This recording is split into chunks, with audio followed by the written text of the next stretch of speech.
Mexico. Mr. President, I rise in support of Senator Hawley's motion to table. And Mr. President, I speak today on behalf of Annie and Henry and Cipriano, Rosemary, Tina, Luisa, Francisco, Laura, Wilbert, Charles, and the thousands upon thousands of people who've endured the agony and suffering brought on by our nuclear weapon testing in New Mexico and across the country. In July of 1945, Annie was in her kitchen with her family when all of a sudden they heard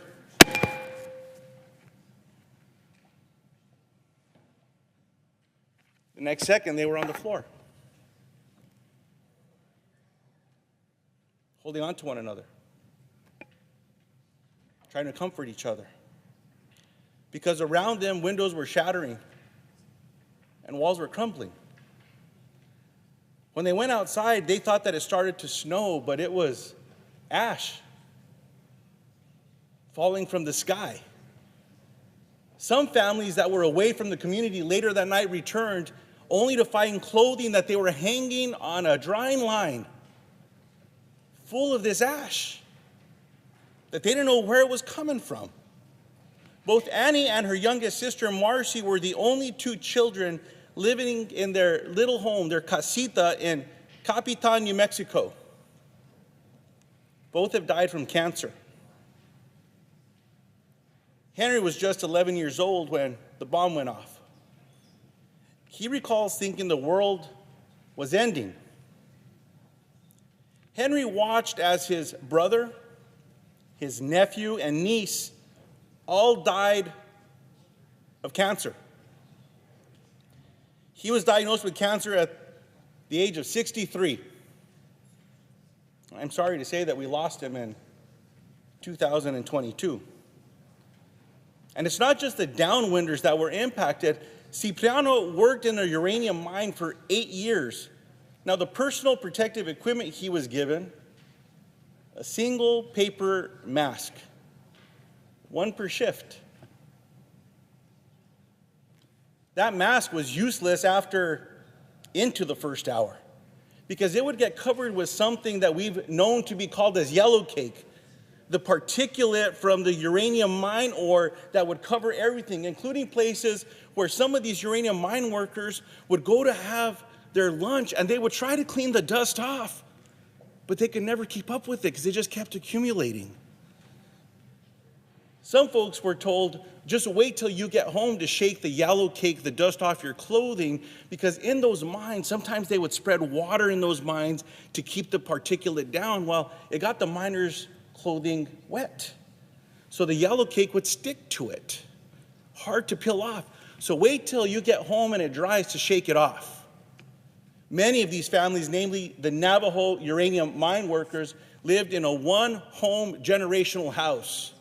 So if you go home and start shaking your clothing filled with a yellow cake that then dries off, what are you doing to grandma and grandpa, to your siblings, to your kids, and maybe your grandkids when that particulate is now all around you?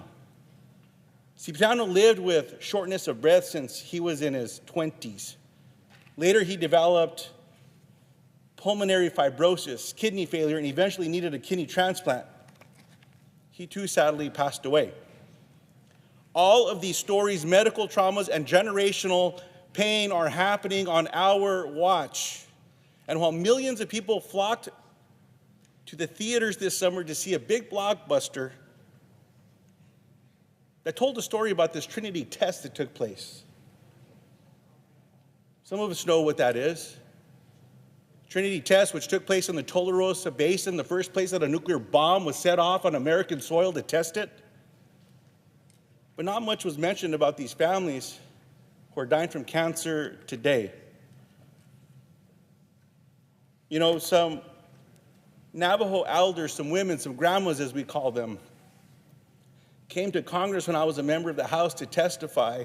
And during one of those conversations, one of those elders asked a question back to those of us that were on the dais, and she said, Are you waiting for all of us to die so that the problem goes away? I don't know what to say to her when I go home and I'll see her right now. Because this legislation, which we all fought for, and I want to thank Senator Hawley for finding a way for us to work together to fight for the families in and around Missouri, working with Senator Crapo and every one of you for making this happen. And we passed this with a bipartisan strong vote out of the Senate. It's now been taken out of the NDAA in this conference. What do I tell to these families?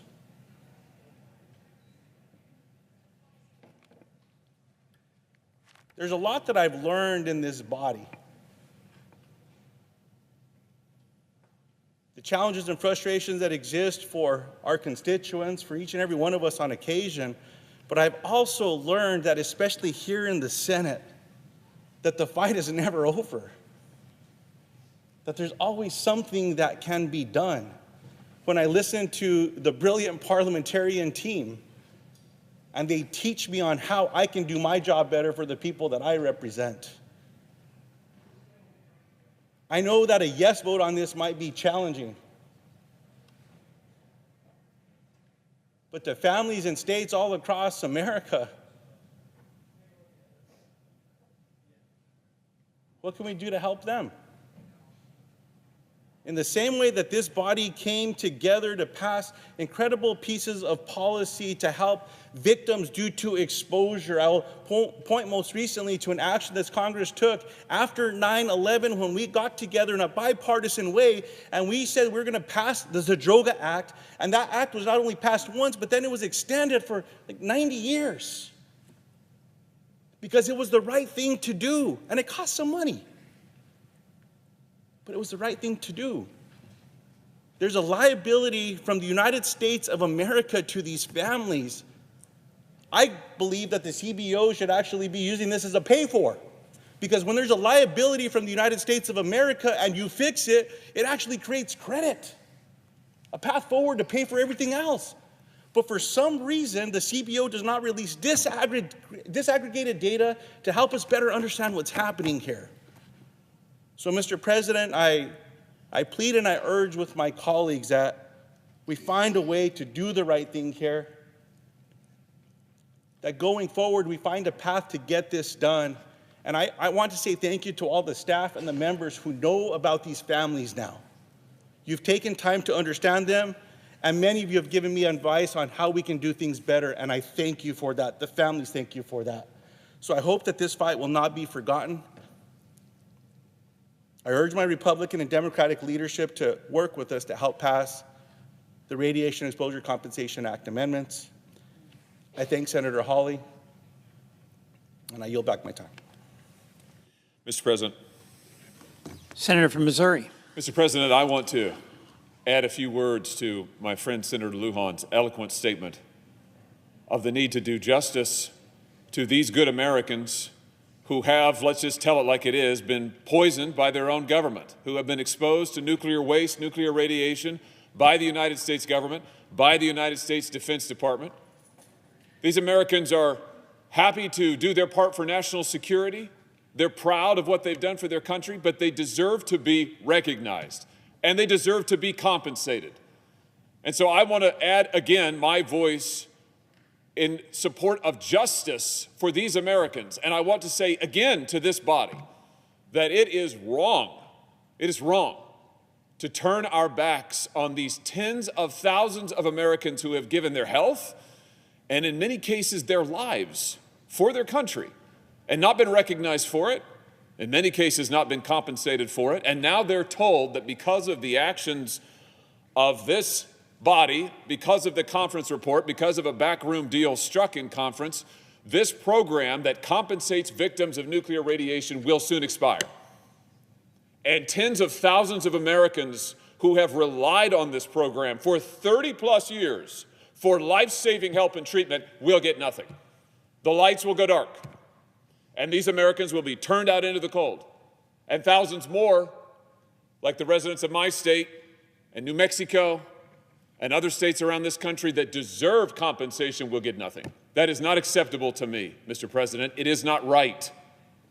And I want to take a moment now to tell a story or two from the victims who are affected, just to help everybody understand what's at stake here.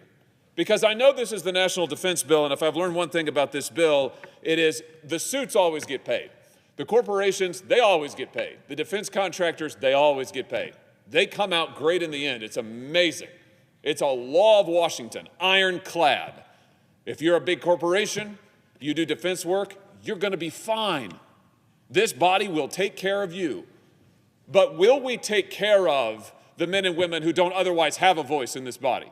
Will we take care of the men and women who don't pay fancy lobbyists, who don't work for the Raytheon Corporation? Will they be taken care of? That's the question. Let's meet a few of them. Let me introduce you to Claire. Claire's parents grew up near Weldon Spring in my state, in Missouri. Weldon Spring is the site of a Manhattan Project uranium refining site. That site sat untouched from the Manhattan Project era until 2001, more than 50 years after it was contaminated. In 2020, Claire was diagnosed with lymphoma. She was 2 years old. Let me introduce you to Vida, Claire's cousin. Vida, her mom and dad, they all live together right near that same site where nuclear waste has been dumped, not adequately cleaned up or dealt with. She grew up there, and wouldn't you know it, just 6 weeks after her cousin Claire was diagnosed with lymphoma, Vida was diagnosed with leukemia. She was 4 years old when she was diagnosed. Why is this happening in St. Louis? I'll tell you why. St. Louis was a uranium processing site, like many other cities around the country. And St. Louis was proud to do its part in the Manhattan Project. You won't get any argument from me about that. You certainly won't get any argument from Missourians. But here's what is not acceptable. After the Manhattan Project was concluded, the federal government didn't clean up the waste. No, the federal government allowed nuclear waste to sit out in barrels right near a stream that runs along schools, that runs alongside suburbs, that cuts right through the heart of the city. The federal government dumped nuclear waste into a public landfill. Then it dumped the nuclear waste into a second landfill. Then it dumped it into an area in the downtown part of the city. And here we are all these decades later. How much of it has been cleaned up? None of it. None of it. That's why these children are sick. Let me introduce you to Howard Billiman, because it's not just in Missouri, it's all over the country. This is Howard Billiman. Howard was a Navajo code talker in World War II, absolutely instrumental to the United States war effort. He died of stomach cancer after living downwind from the nuclear tests that Senator Lujan was talking about just a moment ago. And now his children, who also grew up downwind, have developed cancer themselves. So it's not just one generation, it's generation upon generation, because the United States government has not done what is right. They haven't cleaned up the contamination. They haven't made whole the families that they injured. In fact, as this body recognized in 1990, when it first passed the radiation statute, the government owes these folks an apology. It owes them a cleanup, and it owes them recognition and compensation. That's true also of Bernice Gutierrez. Here's Bernice. She was 8 days old, 8 days, when the government tested the first atomic bomb just miles away from her family's home in New Mexico. Her entire family was repeatedly exposed to nuclear tests. As a consequence, 44 members of Bernice's family, 44, have been diagnosed with cancer or other radiation-linked diseases. Her mother had cancer 3 times. 3 of her brothers have had cancer. Her sister has had cancer, and she has thyroid disease. Her oldest son passed away from a radiation-linked disease, and her daughter now has thyroid cancer. Add to that 36 additional relatives who have cancers linked to radiation. This is all one family in one state who have been compensated? Not at all. Not at all. They have given their health for this country. They haven't gotten recognition. They haven't gotten compensation. Mr. President, that is wrong. Meet Leslie Begay. Leslie is a Navajo Marine who fought for his country in Vietnam. Here he is. When he returned home, he went to work mining uranium to support the Cold War effort. Think about this. He goes to Vietnam, fights for his country in Vietnam, comes home, goes to the uranium mines to support his country's Cold War effort. He says he was issued, in his words, just a rain jacket, safety glasses, and a hard hat. That's it. Now, Leslie is having double lung transplant. He lives in New Mexico. He pays $700 a month for medication. And what does he get for his injuries, for his illnesses, brought on by his exposure in the mines? Nothing. Nothing. Zero. He's gotten zero. I want to introduce you to one more person, my friend, Kristen Camuso. Kristen grew up in St. Louis. She played in and around Coldwater Creek, that creek where the government left barrels of radioactive waste sitting out for literally years. Open. The rain, the elements, the waste leaked out of the barrels right down into the creek. And for decades, the people of St. Louis were told, oh, there's no problem. The creek is fine. No problem at all. You can play in it. Your kids can play in it. You can send your kids to school by it, build houses by it. And people did, because that's what the government said. And now thousands of people are sick, including Kristen. Since her 2012 cancer diagnosis, Kristen has had her gallbladder removed. She's had a total hysterectomy. She's had her left adrenal gland removed. And after all of that, doctors found another tumor on her right adrenal gland and a lesion on her liver. Her medication is so expensive, she has to ration the care. There's just no way around it. As she says, I'm forced to choose which way I could die. Now, I say again, Mr. President, this is not right. These are good people who have done nothing wrong. Their government has caused this. When the government causes injury, the government should make it right. That's what we're asking for. That's what the radiation compensation program does, and it is wrong to let it expire. It is an injustice. It is a scar on the conscience of this body and of this nation. And I will come to the floor as long as it takes until we do right by these Americans who have done right by their country, because they deserve better than this. Here's the last thing I'll say. You know, you think about the billions of dollars in costs that the government has imposed on these people, taking their health, taking their lives over decades. And yet what is in this year's defense bills, the defense appropriations bills? One analysis recently found that House and Senate appropriators have added at least $26 billion for programs the Pentagon doesn't even want. $26 billion in 1 year. Things like $5 million for a social network analysis for the Army.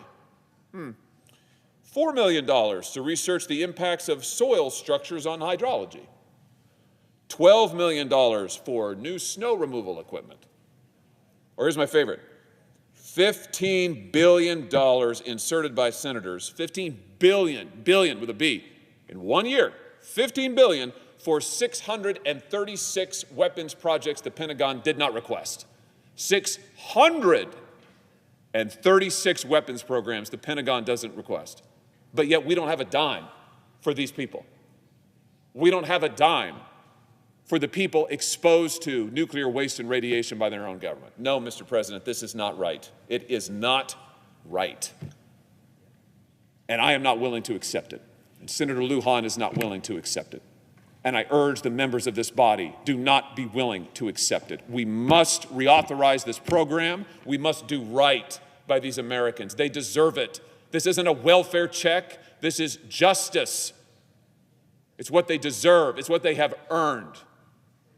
And I will continue to come to this floor as long as it takes. I'm going to make a motion now to extend debate on this bill. I have no illusions, Mr. President, that this will not succeed. I realize my colleagues are eager, all too eager, to move on. But I think it is important we take as much time as is necessary to understand the stakes of what we are doing and to understand the stakes of turning our back on these people. And so now, Mr. President, I move to table the Schumer motion to recommit, and I ask for the yeas and nays.